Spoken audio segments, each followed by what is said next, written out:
From addressing accountability measures from members of parliament, to strengthening Jamaica's relationship with regional and international partners, and making home ownership a reality for even more Jamaicans. What was on the Prime Minister's agenda last week? I'm Vaughn Davis, and we're unpacking it all inside Jamaica House Weekly. We have established, and I will announce shortly, a series of accountability measures. And I've said to my MPs and I've said to the ministers that the price of this, the cost of this policy is accountability.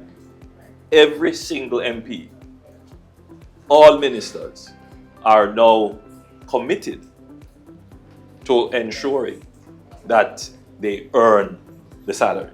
That was Prime Minister Andrew Holness responding to concerns about recent salary increases for members of the Political Directorate as part of the Public Sector Compensation Review exercise. The Prime Minister said he was pleased with society's call for accountability and performance standards, given the recent salary adjustments.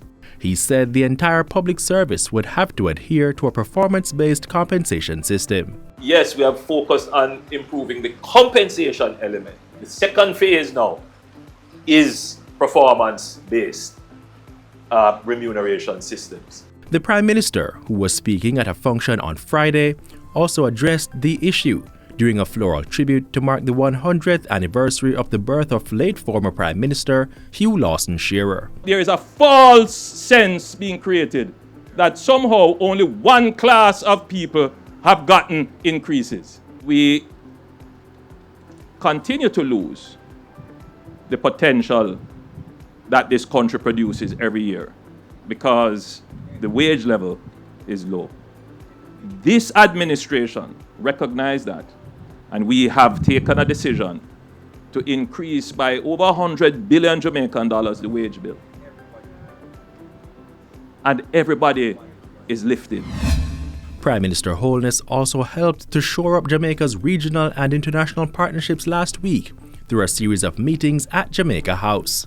On Wednesday, he met with Vice President of Operations at the Caribbean Development Bank, CDB, Isaac Solomon. They discussed CDB and Jamaica's shared commitment to addressing social challenges and creating a better future for citizens.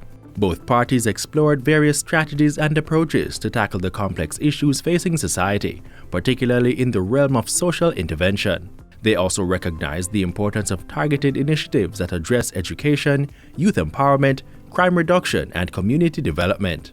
The following day, the Prime Minister received the UK Foreign Minister James Cleverly in a courtesy call. They discussed a host of topics, including the strong relationship between the UK and the Caribbean, and using that to tackle challenges that exist in areas such as climate change, food security, energy, and security.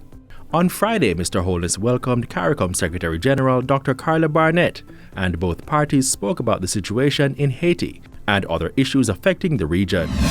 Prime Minister Andrew Holness closed out his week delivering 2 more units under the government's new social housing program. The latest units were handed over to residents in Sligoville and Crawl District in St. Catherine. They bring to 146 the number of social housings delivered to date.